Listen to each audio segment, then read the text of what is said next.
This is BBC Two for the Midlands. Now Michael Burke continues his exploration of Birmingham's past, this week, When We Build Again. Really the most exciting place, if you've got a soul, that is, a most exciting place to live. This is the greatest and most dynamic place in the whole of Europe, in my opinion.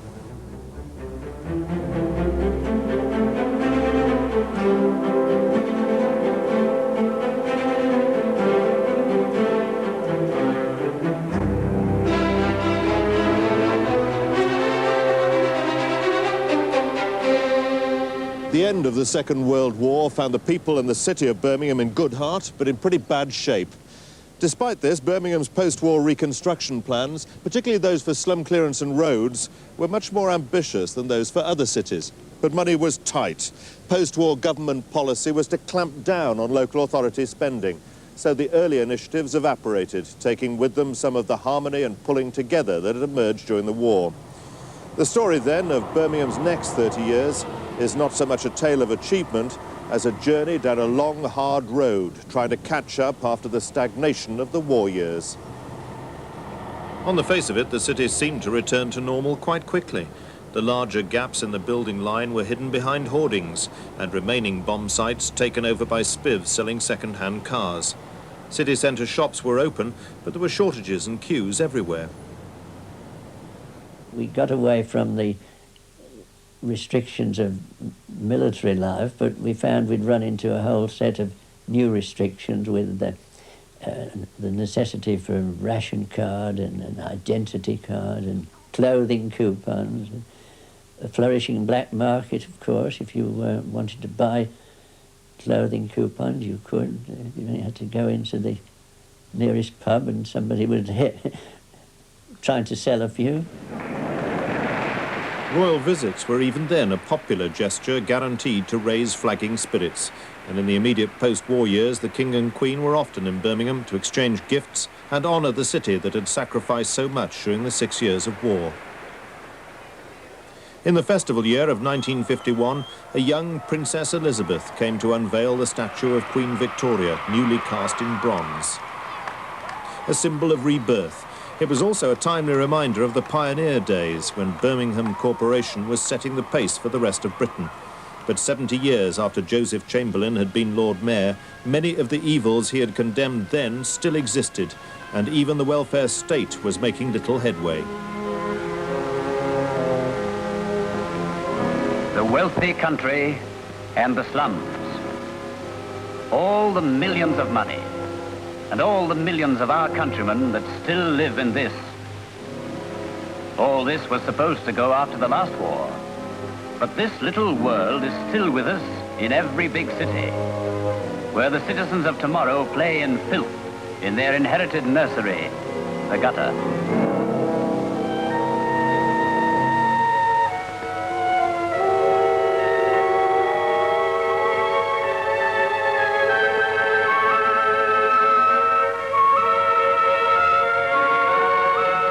In Birmingham's central areas, 100,000 still lived in appalling conditions. 81,000 homes had no baths, 35,000 shared toilets, and there were still 29,000 back-to-backs. Overcrowding was severe. Workshops and factories loomed over houses. Light and air were replaced with noise and smoke. Birmingham had large-scale plans for redevelopment before the Second World War, but when the Town and Country Planning Act was passed in '44, Birmingham very quickly took advantage of the new provisions there for compulsory purchase and so on. And in 1945, it drew up plans for 5 comprehensive development areas, which more or less totally ringed the city centre. And they were all mainly mixed residential industrial areas. Comprehensive demolition was carried out, and rebuilding of a kind which I suppose was the conventional town planning wisdom at that time. A mixture of high-rise blocks, low-rise blocks of houses and maisonettes, industry segregated out and put elsewhere. Lots of public open space which wasn't in the form of gardens, but more or less parkland flowing between the buildings. and despite what many people think about high-rise development, a very, very low density. Birmingham's first flats had been tenements in Milk Street, Digbeth, built in 1898. An isolated example at the time. The experiment wasn't repeated until 1925, with these three-storey blocks in Garrison Lane, Bordesley Green. A competition produced the Emily Street flats at Highgate in 1939. They found little favour with a Mr. Dugmore. I've been living here 2.5 years, and I'd very much like to meet the architect. For this reason, whoever persuaded him to build these places of the material he has, well, I'm not quite sure what was in their minds. It's sound enough. It's too sound, as a matter of fact, because the place rings like a bell. The council pressed on with plans for 5 comprehensive development areas, and however we judge their efforts today, public servants like Herbert Manzoni, the city surveyor, and Frank Price in the Public Works Department saw the rebuilding of their city in much the same light as their Victorian predecessors. Now, this is the land I was telling you about upon which the school is to be built. It will be built in an undulating parkland. And I'm hoping, and I believe it will be true, that Birmingham will be one of the most beautiful cities in Europe when this redevelopment job is completed. Now, over here you can see some of the type of property in which I was born. A city architect had been appointed in 1951, and he favoured mixed development at a much higher population density than had been seen before the war. It meant building many more high-rise flats, despite the results of surveys that showed Brummies didn't want to live in towers. The city's first tower blocks were built at Tile Cross in 1953, and others in the Nechells development area a year later. Well, now, you live in a very high flat. How many stories up? 6. Do you mind living so high? No. What do you like about your flat? Well, it's all convenient, and the doctor said that I was to have a place on the level. I couldn't do the stairs, you know. You've got a lift here? We got a lift. Well, it looks a very nice little flat to me. Anything you dislike about it? I don't dislike anything about it. I like it all, and I've made myself comfortable, and I wouldn't like to go now. Well, Christopher and David, how'd you like your new home? Yes, thank you. What do you particularly like about it? Well, we don't have to boil every drop of water now, whereas in the old house we did. And another thing is that of a night time, we have a splendid view all over the city. It's all little. Must be nice tonight, Yes, it is. What about you, David? Well, I like the fire because once you light it, it keeps in all the night and keeps it the house nice and warm. And also we have a toilet to ourselves now, whereas in the other house we had to share one and also walk across the yard. Generally speaking, Birmingham's industry was in a poor state at the end of the war. Machinery had been overused and under-maintained, and while some large concerns had been strengthened by the demands of the war machine, it was only the traditional adaptability of many Birmingham firms that prevented more of the smaller ones going to the wall. Yet with export or die ringing in their ears, companies allied to the motor industry began to prosper, and even Birmingham's silver craftsmen were able to pick up where they'd left off. BSA workers put aside the rocket and Sten gun and began concentrating on motorbikes, and at Longbridge, the now colossal Austin Motor Company set to meet an international demand for all sorts of motor cars caused by 6 years in forced loss of production. By 1949, 84,000 Austin cars had been exported since the end of the war. Some firms failed to adapt to these changing market conditions. Most, though, became more efficient, often by mergers or linking up across industries. The scarcity of skilled labour led to high wages, and the rise in the power of the unions that was to become a key factor for Birmingham's industry. You've got a lot of people come back from the war that have been pushed around by a lot of people, whether they liked it or not. You've got a different class of people in the car industry. How can I say? To get in the car industry before the war, if you applied for a job, they say, are you a skilled turner, a miller, or a skilled fitter? And you've got a job. Of course, the war brought dilute labour in, butchers, bakers and things like this. So you had a bit of a breakdown. And then things started to move. People started to ask questions. Profit became a dirty word. And, you know, the trek up to Cofton Park to have the meetings became a recognised thing. As early as 1938, 5,000 skilled workers at Cofton Park had downed tools for a week to secure parity with other shadow aero factories. And during the war, with joint production committees used as a first step to workers' control, there was a corresponding rise in the power of the shop steward. In this period, what essentially happened in industrial relations was that an informal system grew up alongside the formal system. That the formal trade unions, the paid officials, the national executives, came less and less important in determining wage levels. There was high employment, high trade union membership, a period of affluence, so you've never had it so good. And in this period, the shop stewards gained quite a stranglehold on Birmingham industry. In Birmingham, the car industry led. The car industry was the one in which the workers were most strongly organised, most militant, and most effective at gaining their demands. But other workers in Birmingham used the success and the example of the car workers in order to gain their own advances, in order to bring their own wages, in what was already quite a high-wage city, up to the level of the workers at the Austin. Cadbury's, by contrast, had developed systems of management worker consultation long before the war, and works councils had been democratically elected at Bourneville since 1918.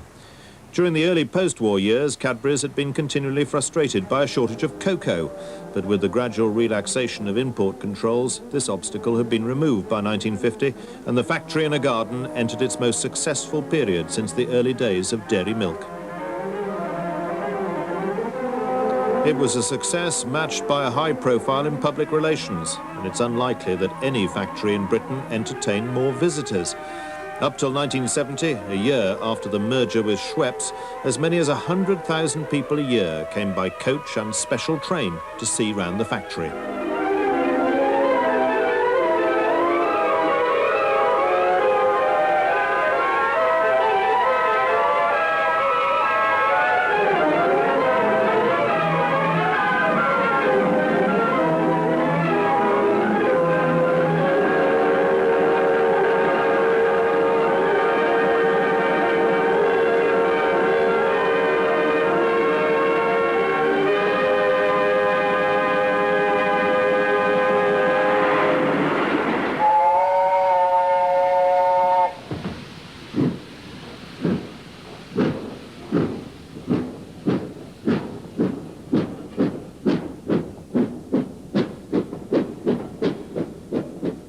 The council, meanwhile, was anxious to use its new airport, opened in 1939, and BEA's thrice-weekly Paris service, inaugurated on the 8th of April 1949, made regular domestic flights from Birmingham a real prospect.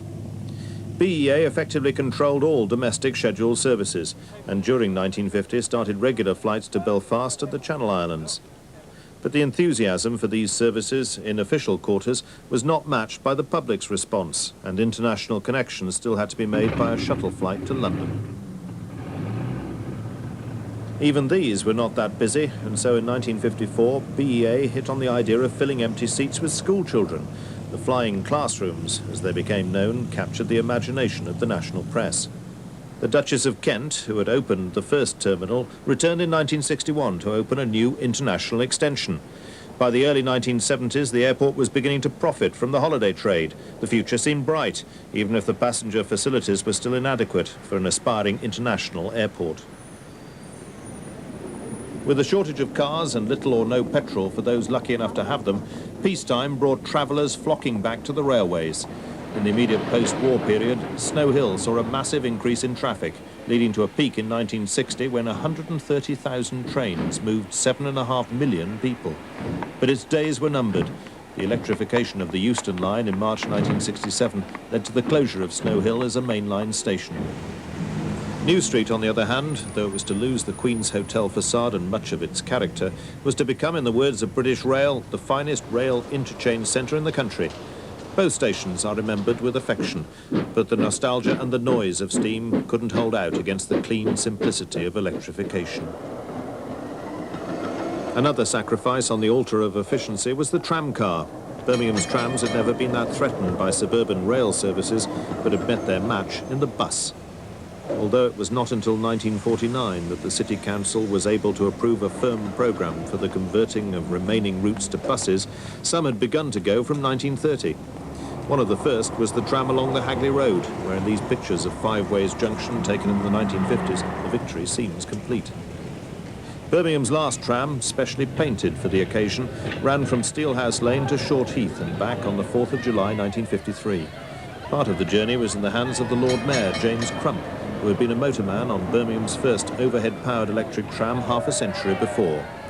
Number 616 returned in triumph to the Miller Street depot, passing yet another vanished landmark, the Ansell's Brewery in Aston.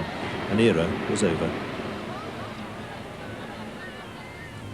The M1 motorway started snaking its way north towards the Midlands in the late 1950s. Birmingham was to become the centre of another national network. The pressure was on to improve not just the fabric of the city, but also its roads and services. The inner ring road, described as a city street of novel character, was started in 1957. Birmingham was the first provincial city to adopt parking meters. Strange constructions like this bolt-together car park sprang up to cope with the increasing number of cars in the city. The developers of the Ringway also commissioned Birmingham's most famous landmark, the Rotunda. There was a novel answer to the problems of traffic flow at a major road junction. The solution was the Camp Hill flyover, a prefabricated structure put up over a long weekend.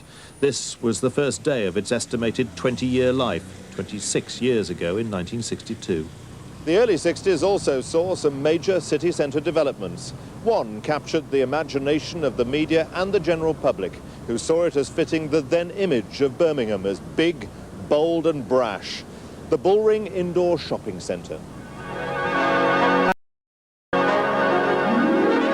On a site of just under 4 acres, which has been Birmingham's traditional marketplace for centuries, they've just opened the Bullring Shopping Centre. You arrive undercover and you can do all your shopping sheltered from the elements in this multi-level, air-conditioned £8 million development. It's the most advanced of its kind anywhere in the world.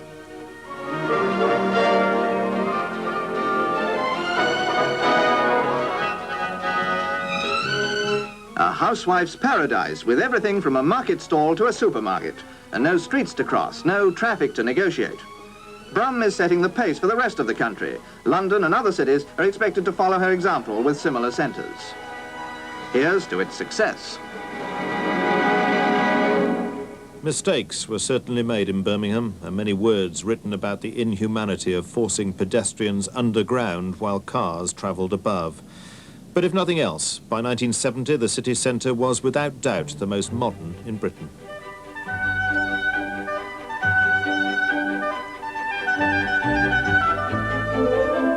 To go with the new face of Birmingham, an enduring symbol of the motor city, the Mini. It was the brainchild of Alec Isigonis. It first appeared in 1959 and was to become the most famous small car in the world.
Despite the success of the Mini, the demand for cars on the home market was uneven.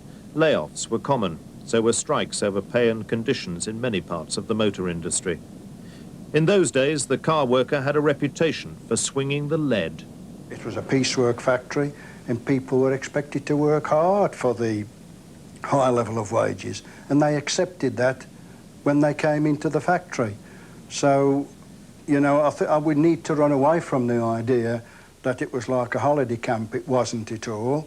And certainly under the individual piecework system and the group piecework system that operated on tracks, there was a tremendous amount of incentive generated, and our people earned money. Indeed, every expansion that took place in Longbridge after the war, they raided Birmingham and the Black Country for all its skilled labour. It was a production race, that if you had any problems on the production line, you just bought off problems. You just offered the workers a few extra pence, a few extra shillings, as it would be at the time, hoping that that would improve the industrial relations. Of course, it didn't really improve the industrial relations at all. It just swept the problems under the carpet. Oh, it's been described as the days of wine and rises, when we would ask for a rise, management would whine, but then give it us.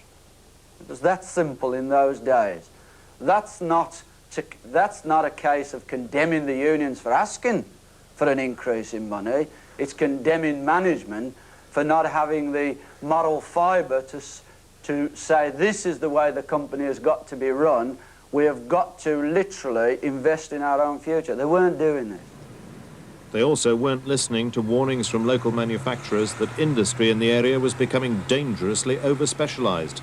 Adrian Cadbury was the chairman of the West Midlands Economic Planning Council in 1970. What we saw was that this was the only region where more than half of the employed population was employed in manufacturing industry. Now, that wasn't all. It was also the fact that our manufacturing industry was terribly dependent on the metal-using trades, metal bashing, if you like, and particularly on the car industry. So what we were saying was that unless we had the opportunity within this region to develop, to innovate, to start new types of business, to expand here instead of being forced, if we wanted to grow, to move out of the region, then there were the seeds of very serious trouble ahead. The end of the 60s saw a sharp rise in local unemployment. It rose above the national average for the first time. But local warnings that industry in the city was becoming dangerously over-specialised fell on deaf ears. The BSA company had always been a prime example of how Birmingham firms were flexible enough to adapt their products to changing demands. The firm's near bankruptcy should have rung warning bells. BSA had been on the slide for some time. In 1960, it had made record profits of £3.5 million. 10 years later, it was losing £8.5 million. There'd been some major blunders, but what killed it was a foolish contempt for the mass production methods of the Japanese. A breakdown of communication between the skilled men on the shop floor and a research team resulted in a bike only a 6'3" man could ride. The last straw came when BSA failed to supply any machines for the crucial 1971 selling season in the States. Production ceased in April 1972. I think in some ways the West Midlands started going wrong very soon after the Second World War, because they really had a monopoly of the products they were making for so long. It was really a take it or leave it attitude, that they didn't mind there being long waiting lists and so on. And over time, the control of industrial relations, the control of costs, whether their prices were right, whether the quality was right, whether the delivery was right. In the 1950s, even in the 1950s, this started to go wrong. If we had had continuity of production in this country, if we had not had all the industrial disputes, there would have been no problem with British Leyland, and we would have had the money to invest in a new Mini and in the other cars as well. In the late 1960s, it was pretty evident that the state of the British car industry was evidence of the British disease writ large, that the British car industry was increasingly uncompetitive, and that unless some really substantial changes were made in the way it was organised, we simply wouldn't be able to sell even in our own market, let alone in the foreign markets. Of course, cars had contributed massively to British exports. Accordingly, governments of both colours, Labour in the late 60s and the Conservatives in the early 70s, made real efforts to bring union power under control. Both of them at that stage were unsuccessful.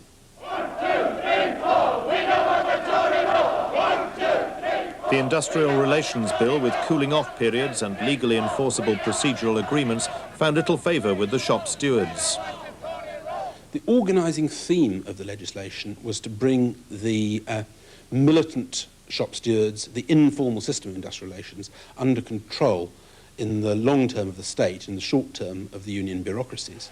This was a very bad time to do it, at a time of great union militancy, and a time when the union leaderships were themselves inclining to the left.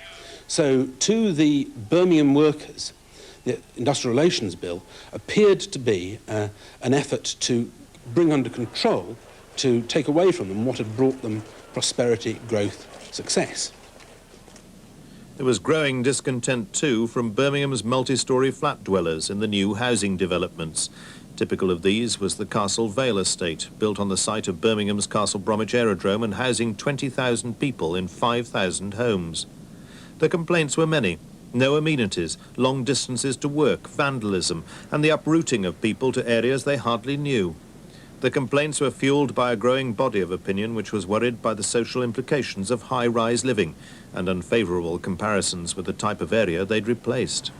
There was a high density in the areas before. A lot of it was slums, admittedly. You had people living at about 200 people to the acre very often, if not more. But that density means that you can support lots of communal and social facilities. You can have corner shops, you can have pubs, you can have high streets of shops, industry mixed in close to where people are living and so on. And that creates a very easily sustainable social mixture. When you build again at half that density and you put all the shops into little shopping centres, which are quite a distance from a lot of the housing, you've got no provision for corner shops, very few pubs and so on, then immediately the social life, the quality of life in those areas goes down considerably. A proliferation of anniversaries in the 1970s only served to remind people how much of the pioneering work had been done 100 years before. At the end of the swinging 60s, apart from being in the grip of the Hong Kong flu epidemic, Birmingham seemed to have lost its way. Its skilled craftsmen felt they were no longer appreciated, or in some cases even needed. British Leyland shares were dropping, and there were reports of the company linking up with the Japanese. But there were signs that even if the manufacturing base was heading for recession, the service and building industries were on the up and up. The Brindley Walk Restoration Project won a Civic Trust Award and refocused attention on the tourist potential of the city's canals. Not far away, the new Repertory Theatre with its monumental fly tower was rising from the mud of Broad Street. It was the realisation of another wartime dream and a personal triumph for Barry Jackson, the founder of Birmingham's old Rep. Next to the newly electrified London to Birmingham Railway, surveyors marked out Birmingham's £39 million National Exhibition Centre, which with all party support on the council and with government backing was destined to become Britain's premier showcase. And then in 1972, the most dynamic image of the second city, the Gravelly Hill Interchange, better known throughout the country as Spaghetti Junction, was at last ready for its official opening.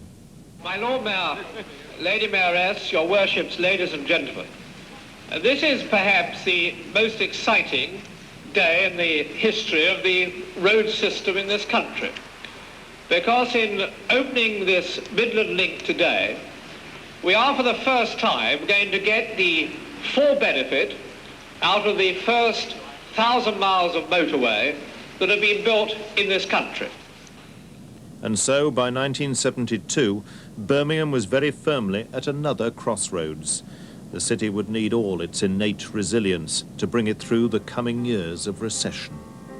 Once there was a way to get back homeward.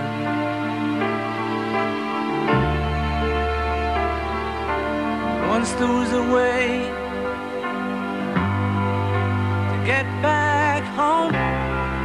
Sleep, pretty darling, do not cry, and I will sing a lullaby.